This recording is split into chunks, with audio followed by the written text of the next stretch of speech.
Hello everyone, welcome back to my YouTube channel Pooja Ashish vlog. कैसे हो आप सब? आशा करती हूँ आप सब बहुत अच्छे होंगे। तो ये है गणपति का चौथा दिन, मतलब कि जो मैं एडिट तो काफ़ी लेट कर रही हूँ क्योंकि मेरा बीच में बहुत ज़्यादा तबीयत ख़राब चल रही थी, तो मेरा बिल्कुल भी एडिटिंग का मन नहीं करता था, इसलिए मैं एडिटिंग नहीं कर पाई थी।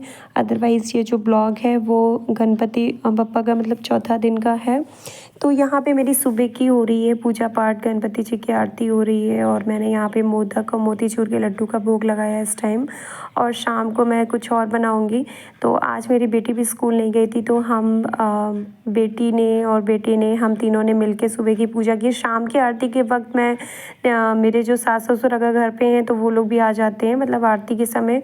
और लेकिन सुबह नहीं कोई होता है तो सुबह मतलब हम ही लोग ऐसे ही कर लेते हैं।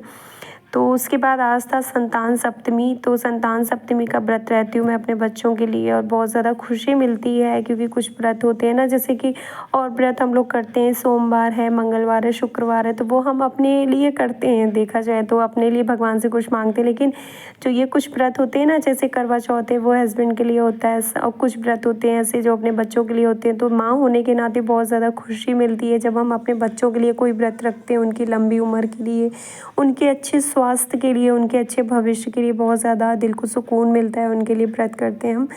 तो कुछ लोग तो सिर्फ जिनके बेटे होते हैं वही करते हैं। मैं जब से बेटी हुई है तब से ये व्रत कर रही हूँ। और यहाँ मैं आंगन में, नीचे का आंगन है मतलब ये, तो यहाँ मेरी सासू माँ के साथ में हम लोग यहाँ मिलके यहाँ नीचे व्रत कर रहे हैं, सॉरी पूजा कर रहे हैं यहाँ पे। और मैंने यहाँ पे मीठे पुए वगैरह सब बना लिया था, तैयारी पहले ही हो गई थी। मैं बहुत ज़्यादा शूट नहीं की हूँ क्योंकि मुझे अपने मतलब सास ससुर के सामने मुझे थोड़ा सा शूट वूट करना थोड़ा ज़्यादा पसंद नहीं आता है। मैं सोचती हूँ बड़े बूढ़े लोगों को इतना समझ में नहीं आता है कि हर एक चीज़ में क्या कैमरा उठाना, इसलिए मैंने बस थोड़ा सा ही क्लिप ले लिया था। फिर वहाँ से आने के बाद मेरी हालत बहुत ज़्यादा ख़राब हो गई थी।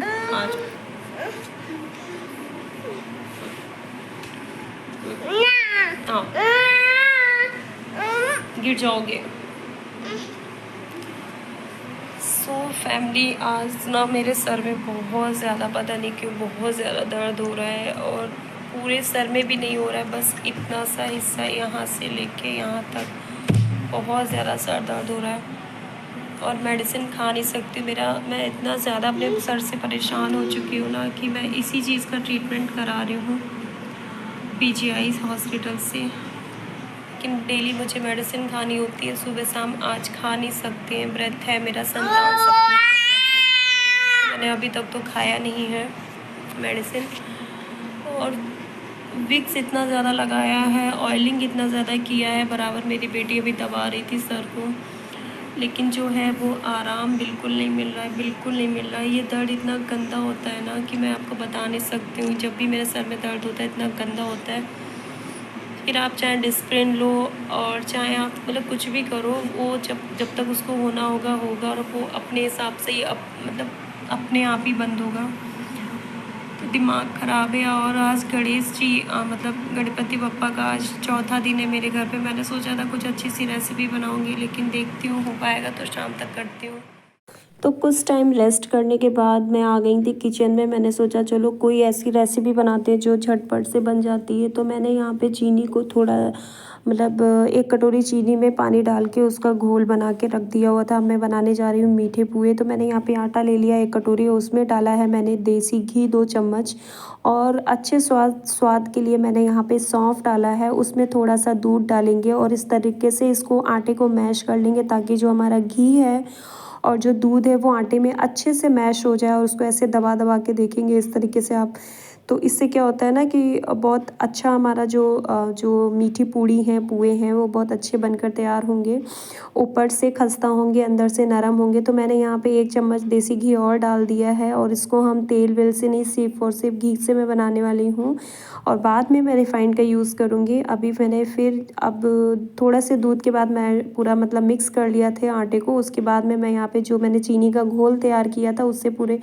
अच्छे से आटे को गूँथ लेंगे। और बहुत थोड़ा सा बनाया क्योंकि आप जानते हैं कि बहुत ज़्यादा सर में दर्द था, बिल्कुल भी जैसे एक था कि दिक्कत है तो मन तो नहीं था, लेकिन ये भी था कि बप्पा को डेली भोग लगाती हूँ शाम को कुछ ना कुछ तो करना ही है। तो मैंने यहाँ पे सिर्फ और सिर्फ 5 मीठे पुए बनाए हुए थे ताकि बप्पा के लिए भोग के लिए हो जाए, भाई बाद में वही प्रसाद दे देंगे सबको।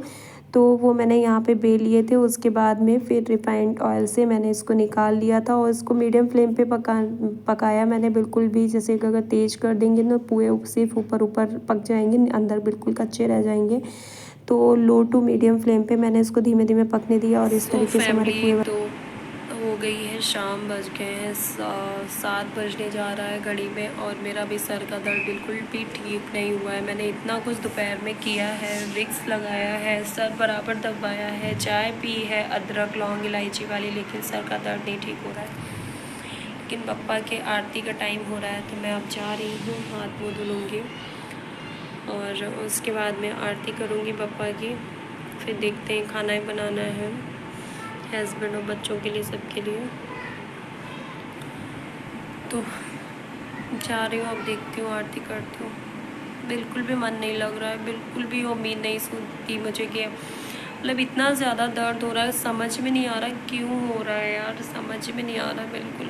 वैसे होता है, सर में दर्द होता रहता है मुझे, लेकिन होता है कुछ टाइम के बाद बंद हो जाता है। लेकिन आज कम से कम 2 बजे करीब से हो रहा है और कंटिन्यूस दर्द हो रहा है और शाम हो गई है, 7 बज रहे हैं।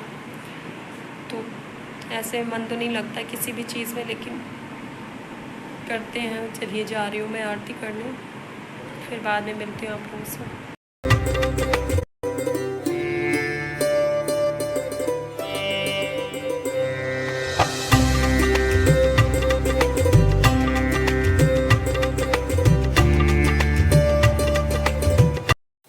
तो यहाँ हम सब ने मिलकर आरती कर ली है और शाम के टाइम में मम्मी और पापा भी आ गए थे नीचे से। तो वो और मेरे गांव से चाचा जी हैं एक लोग, उनके बेटे आए हुए हैं, इन दिनों यहीं पे हैं। तो उन्होंने भी, सब लोगों ने मिल के आरती कर ली है। उसके बाद में फिर मैं जाऊँगी, कुछ बनाऊँगी जाके। लेकिन आज मेरी तबीयत बिल्कुल भी ठीक नहीं है, इसलिए ब्लॉग में मैं ज़्यादा कुछ आप लोगों के साथ में शेयर नहीं कर पाई हूँ। जो भी है इतना ही है, और क्योंकि ज़्यादा कुछ आज हुआ ही नहीं है, किया ही नहीं है, और किया भी है तो रिकॉर्ड करने का मन नहीं किया है। क्योंकि जब तबीयत आपका अंदर से ठीक नहीं होती है, मन ठीक नहीं होता है, तो आपका रिकॉर्डिंग का भी मन नहीं करता है। कि जब आप अंदर से खुश होते हो ना, जब आपका मन खुश होता है तब रिकॉर्ड करना भी अच्छा लगता है तब। लेकिन कोई नहीं, चलिए मिलते हैं नए ब्लॉग।